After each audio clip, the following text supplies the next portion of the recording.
Bismillahirrahmanirrahim. Assalamualaikum warahmatullahi wabarakatuh. Apa kabar anak-anak sekalian semuanya? Mudah-mudahan dalam keadaan sehat ya, diberikan Allah kemudahan dalam menuntut ilmu dan diberikan kemudahan dalam segala urusan. Amin ya robbal alamin. Baik, kali ini berjumpa lagi dengan Pak Sukri. Namun kali ini kita akan berjumpa dan bersama-sama ya dalam pelajaran pendidikan kewarganegaraan atau PKN. Nah, Nanda sekalian, pada kesempatan kali ini eh, materi yang akan Bapak sampaikan yaitu sistem dan dinamika demokrasi di Indonesia. Nah, Ananda kelas 11 yang Bapak sayangi sekalian dan Bapak banggakan, sebelum mulai kita belajar pada kali ini agar mendapatkan berkah dari Allah Subhanahu wa taala atas ilmu kita, marilah kita mulai dulu dengan bersama-sama melafazkan al-basmalah. Bismillahirrahmanirrahim. Sebelum mulai juga Bapak akan memberikan suatu semangat ya, satu pandangan dalam kita menapaki kehidupan ini dengan satu kata yang bijak dari seorang tokoh agama ya, seorang ulama, pahlawan nasional, tokoh nasional dari Sumatera Barat, yaitu siapa tahu? Nah, betul ya, Buya Hamka. Beliau mengatakan ciri seorang pemimpin itu baik akan tampak dari yang pertama, kematangan pribadi. Yang kedua, buah karya. Dan yang ketiga, integrasi antara kata dan perbuatannya. Itu yang beliau katakan. Jadi ketika pemimpin itu dikatakan baik ya, ketika pribadinya matang, bisa mengendalikan emosinya ya, kemudian dia mempunyai karya, produktif ya, serta dia ada kesamaan antara yang dia katakan dengan apa yang dilakukan, itulah pemimpin itu dikatakan baik. Mudah-mudahan kita dapat mencontoh pemimpin terbaik kita, yaitu Rasulullah Muhammad SAW. Amin ya rabbal alamin. Baik Anda sekalian, dari judul kita kali ini adalah sistem dan dinamika demokrasi di Indonesia. Mungkin ada yang bingung dengan judulnya ya, apa itu Pak demokrasi ya, apa itu sistem, apa itu dinamika ya. Namun kan kita pelajari, sebagaimana kita ketahui, sistem itu adalah sesuatu yang berkaitan antara satu dengan yang lain, sedangkan dinamika itu adalah sesuatu yang bergerak, dinamis ya. Dan demokrasi akan kita Bapak sampaikan lagi apa itu demokrasi. Oke, siap? Kita lanjut ya. Oke. Nah, baik Anda sekalian, pada kesempatan kali ini akan Bapak sampaikan dulu ya, biar kita paham apa sih tujuan pembelajaran kita ya. Tujuan pembelajaran kita ini yang pertama ya, kita diharapkan dapat menghargai nilai-nilai ketuhanan dalam berdemokrasi Pancasila sesuai Undang-Undang Dasar 1945. Kemudian kita diharapkan dapat berperilaku santun dalam berdemokrasi ya, sesuai Undang-Undang Dasar dan tahun 1945. Serta yang ketiga, kita dapat mengkaji sistem dan dinamika demokrasi Indonesia, demokrasi Pancasila sesuai dengan Undang-Undang Dasar 1945 dan menyajikan hasil kajian tentang sistem dan dinamika demokrasi Pancasila sesuai Undang-Undang Dasar 1945. Baik ya, itu tujuannya kita harapkan. Jadi mulai dari menghargai ya, sopan santun, kemudian juga kita mengkaji ya, menyajikan. Nah, baik Anda sekalian, kita lanjutkan. Nah, apa saja pokok bahasannya kita pada kesempatan kali ini? Yang pertama, kita akan membahas makna atau arti daripada demokrasi itu sendiri, biar kita tidak bingung ya. Kemudian kita akan lanjutkan ciri pokok berjalannya demokrasi apa saja. Selanjutnya kita akan belajar kriteria ya, menentukan situasi itu disebut demokratis atau tidak. Kemudian kita akan belajar tentang penerapan demokrasi Indonesia. Jadi ada 4 ya. Nah, baik, singkat saja langsung. Nah, sekarang kita mulai dari kata demokrasi. Apa sih demokrasi itu ya? Nah, Anda sekalian ya, demokrasi ini bukan dari bahasa kita, namun asal katanya dari bahasa Yunani ya. Ada yang tahu di mana Yunani? Ya di Eropa ya. Nah, Yunani itu ya seringkali menjadikan asal kata dari suatu, apalagi hal-hal yang bersifat pemerintahan atau negara. Nah, demokrasi itu berasal dari dua kata. Yang pertama demos ya, yang berarti rakyat. Sedangkan kata yang kedua ya, kratos atau kratein, yang berarti pemerintahan. Jadi demos itu rakyat, kratos atau kratein itu pemerintahan. Sehingga ketika digabungkan, demokrasi itu dapat diartikan sebagai pemerintahan rakyat atau pemerintahan dari rakyat. Nah, oke ya. Demos kratos ya, rakyat pemerintahan. Artinya pemerintahan dari rakyat. Itulah demokrasi. Paham ya? Baik. Nah, Anda sekalian ya. Sekarang kalau dari bahasa Yunani seperti itu tadi. Nah, sekarang menurut Kamus Besar Bahasa Indonesia, demokrasi merupakan ya istilah politik yang berarti pemerintahan dari rakyat. Nah, ini kalau tadi dari bahasa Yunani ya, sekarang dari Kamus Besar Bahasa Indonesia. Ingat ya, kalau dari Kamus Besar Bahasa Indonesia artinya pemerintahan dari rakyat.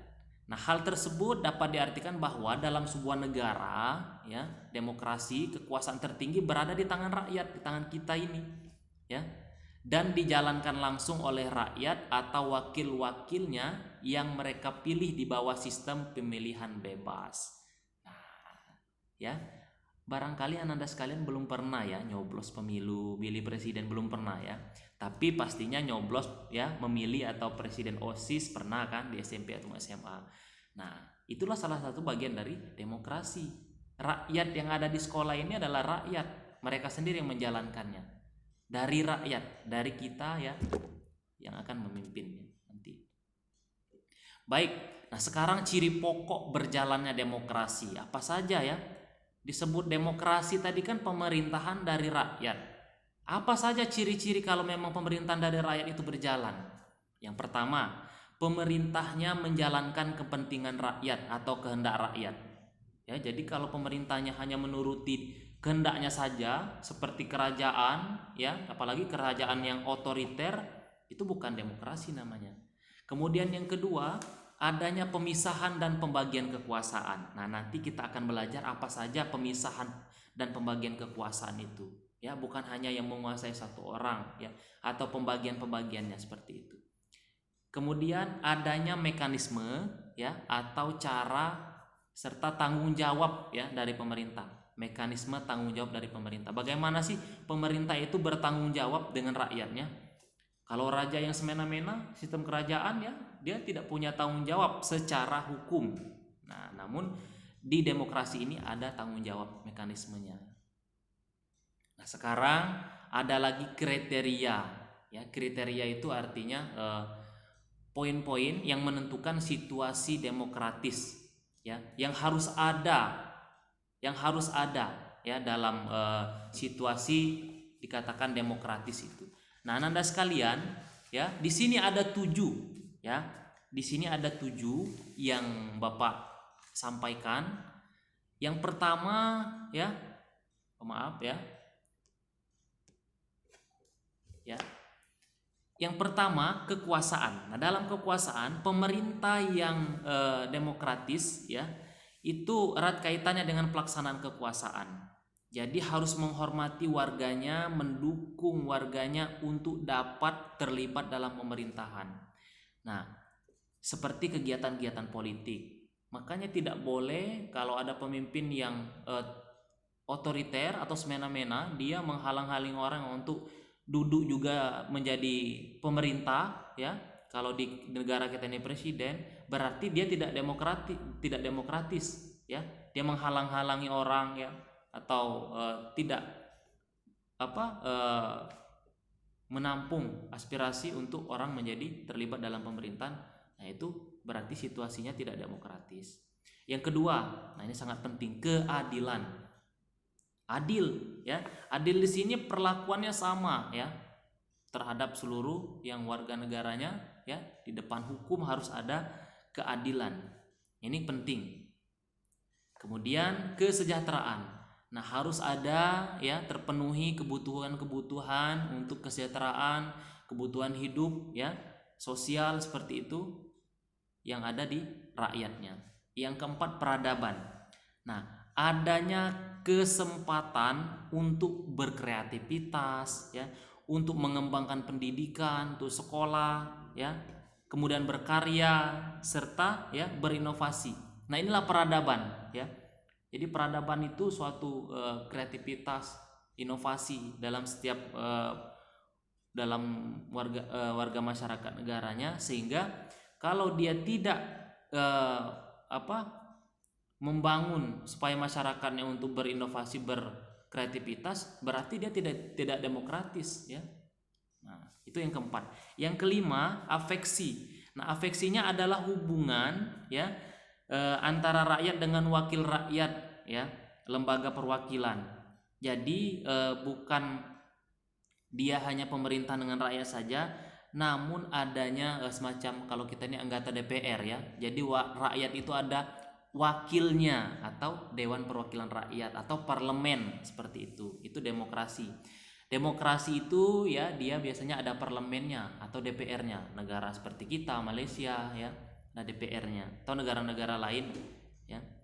Dan yang keenam, keamanan. Nah, keamanan ini adanya jaminan keamanan ya, keselamatan warga negaranya. Pasti kalau tidak aman ya, berarti ya tidak bisa melindungi rakyatnya, berarti tidak demokratis, seperti itu. Dan yang terakhir, kebebasan. Nah, kebebasan ini adalah adanya kebebasan berpikir ya, berbicara, kemudian mengemukakan pendapat serta sesuai dengan aturan berlaku. Tapi jadi berpikir kita, pemikiran kita itu boleh di negara demokrasi ini. Kemudian juga kebebasan kita dalam berbicara, serta itu kita dapat menyampaikan pendapat kita. Maka di Indonesia ini demonstrasi, aksi-aksi itu boleh ya. Ini salah satu bentuk negara demokratis ya. Jadi pemerintah harus siap untuk dikritisi ketika rakyatnya menyampaikan pendapat, seperti itu ya. Baik, Anda sekalian, itu ya poin-poin yang harus, atau hal-hal yang harus, situasi yang ada dalam demokrasi 7 tadi. Kemudian penerapan demokrasi di Indonesia ya. Nah, di Indonesia ini penerapan demokrasinya ya, demokrasi ini bukan hanya Indonesia saja, banyak negara-negara lain ya yang sistem negaranya itu demokrasi atau pemerintahan dari rakyat tadi. Penerapan di Indonesia ini ya, kalau kalian ingat ya, yang kalian hafal 5 sila atau Pancasila itu, di sila keempat yang berbunyi ya, kerakyatan yang dipimpin oleh hikmat kebijaksanaan dalam permusyawaratan perwakilan.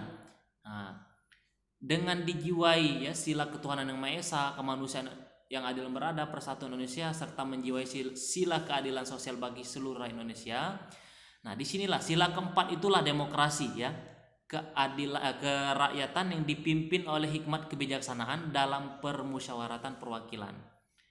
Jadi di sini ada bermusyawarah ya. Jadi kebijaksanaan itu dari permusyawaratan. Kalau sidang MPR itu kan wakil, DPR itu wakil-wakil rakyat ya.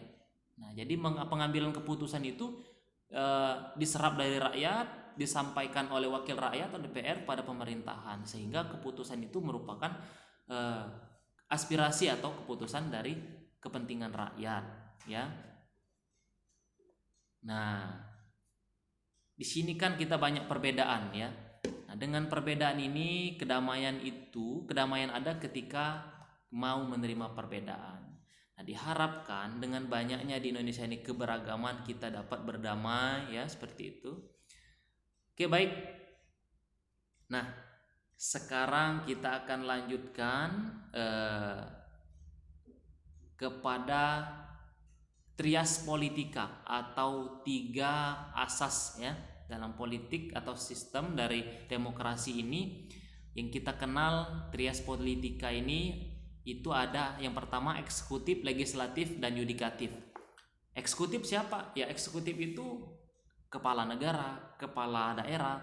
Kemudian legislatif ya MPR, DPR tadi. Yudikatif ya kejaksaan, kemudian kehakiman ya. Kalau eksekutif itu dia memimpin, yang melaksanakan, mengeksekusi, eksekutornya, dia yang menjalankan pemerintahan. Legislasi atau legislatif dia mempunyai pengawasan, ya, pengawasan. Yudikatif ya, dia yang melakukan penertiban penegakan hukumnya, seperti itu ya. Nah, anak-anak sekalian ya, di pilar demokrasi itu dalam demokrasi itu ada yang namanya trias politika, ini legislatif, eksekutif, dan yudikatif. Jadi dalam negara ini mereka ya dipisah, dibagi menjadi 3 jenis tadi. Ini saling lepas atau independen. Nah, namun mereka sejajar seperti itu. Makanya presiden itu boleh dikritisi oleh DPR, ya dipanggil oleh DPR, seperti itu. Rakyat kan, DPR itu perwakilan, Dewan Perwakilan Rakyat. Jadi wakil rakyat yang memanggilnya. Nah, kemudian ya, kesejajaran dan independensi. Nah, independensi itu artinya berdiri sendiri. Ketiga jenis lembaga negara ini diperlukan agar ketiga lembaga negara ini dapat saling mengawasi dan saling mengontrol berdasarkan prinsip check and balance. Jadi memantau ya, mengecek dan adanya keseimbangan. Nah, anak sekalian ya, jadi pemerintah ya diawasi oleh DPR, begitu juga DPR diawasi oleh penegak hukum, seperti itu. Nah, itulah untuk adanya check and balance atau keseimbangan dalam pemerintahan. Nah ya, kalau kita lihat ya, biasa di Indonesia itu mungkin kalian sering nonton, wah ini banyak sekali ya aksi-aksi yang ada di Indonesia. Inilah sebagai bentuk pengawasan pada pemerintah dari rakyat ya. Makanya orang demo itu ke gedung DPR. Kenapa? Mereka menyampaikan suaranya ke wakil rakyat dulu, karena pengambilan keputusan itu bukan rakyat langsung ya, rame-rame seperti, tidak, ada wakil rakyat yang akan bermusyawarah, namanya ya itu tadi pasal sila keempat tadi, permusyawaratan ya, dan perwakilan tadi sudah ada, mereka akan bermusyawarah, kalau mentok akan voting pemilihan ya, suara terbanyak. Jadi seperti itu. Nah baik, nah ini klasifikasi ya. Nah, ini terakhir materinya tentang klasifikasi ataupun jenis-jenis ya daripada demokrasi. Nah ini ada cara menyampaikan pendapat, Anda sekalian. Ya, cara menyampaikan pendapat dalam demokrasi ya diatur, ada klasifikasinya. Demokrasi langsung, jadi rakyat langsung yang menyalurkan pendapatnya, ada. Nah, kemudian demokrasi tidak langsung, rakyat memilih wakil-wakil rakyat sebagai pemegang kehendak rakyat, ada juga ya. Nah, kalau dulu, sekarang kita ini demokrasi, kalau milih presiden langsung nyoblos gambar kemarin misalnya Pak Prabowo, Pak Jokowi. Nah, itu demokrasi kita langsung kita milih pemerintahan kita ya. Kita dapat menyalurkan pendapat kita langsung. Ya, siapa yang ingin kita jadikan pemerintah? Pilkada ya, kepala daerah, gubernur, bupati, wali kota. Nah, tapi ada juga yang tidak langsung, rakyat memilih wakil-wakil rakyat sebagai pemegang kehendak rakyat. Dulu ketika Bapak masih SD ya, kita itu nyoblos partai ya. Nah, partai itu nanti yang akan ya, siapa yang banyak nanti akan ada perwakilan rakyat. Kalau sekarang enak tahu kita foto calegnya. Kalau dulu nggak ada kayak gitu. Nanti dalam setiap kita hanya memilih partai, nanti partai itu ada calon anggota dewannya, calon calegnya, tapi kita tidak tahu, tidak kenal ya. Nah, nyoblos saja. Nanti yang memilih presiden itu adalah ya anggota DPR yang terpilih ya. Bukan kita yang memilih presiden, memilih wali kota, gubernur, bukan kita dulu pada tahun zaman Orde Baru, zaman Pak Soeharto presidennya. Jadi mereka yang akan memilih di DPR itu. Jadi partai mana yang paling banyak menang ya, mereka akan dapat ya kemungkinan suaranya untuk memilih presiden ya, itu yang terbanyak. Makanya suara partai sangat berpengaruh dengan presiden. Nah, kalau sekarang tidak kan, itu tergantung rakyatnya. Kalau rakyatnya senang banyak memilih salah satu calon, maka dia bisa terpilih. Baik ya. Dan yang terakhir ini ya. Nah, ya, ini demokrasi perwakilan ya dengan sistem pengawasan langsung dari rakyat atau referendum. Nah, Anda sekalian ya, yang terakhir ini ya, pada demokrasi perwakilan atau sistem pengawasan itu ya rakyat memilih wakilnya untuk duduk dalam lembaga perwakilan atau DPR. Nah, kemudian ya, tetapi wakil rakyat menjalankan tugasnya dan diawasi oleh rakyat ya. Pelaksanaan demokrasi ini dapat terjadi di negara Swiss ya. Nah, dan banyak macamnya. Referendum itu banyak jenisnya. Nah, baik Ananda sekalian, mungkin untuk kali ini pertemuan kita cukup dulu ya. Kalau Bapak ulang tadi materi kita ya, kita mulai tadi dari pokok bahasan kita ya. Nah, ya, makna demokrasi, kemudian ciri pokok berjalannya demokrasi, kriteria demokratis, penerapan demokrasi Indonesia. Nah, ini dulu yang Bapak sampaikan. Intinya yang harus kalian pahami bahwasanya di negara, setiap negara itu punya sistem ya. Nah, Indonesia ini sistemnya demokrasi, yaitu pemerintahan dari rakyat ya. Nah, makanya ciri-ciri berjalannya demokrasi harus ada ya. Kemudian kriterianya bahwa negara itu demokratis ada, dan penerapan di Indonesia seperti tadi ya. Nah, itulah Anda sekalian, terima kasih sudah menyaksikan, mudah-mudahan bermanfaat. Dan nanti akan Bapak tugaskan kepada kalian ada latihan ya di Google Form nantinya. Baik, silakan dibuka lagi videonya ya melalui channel YouTube Bapak ya. Sekian, terima kasih. Wassalamualaikum warahmatullahi wabarakatuh.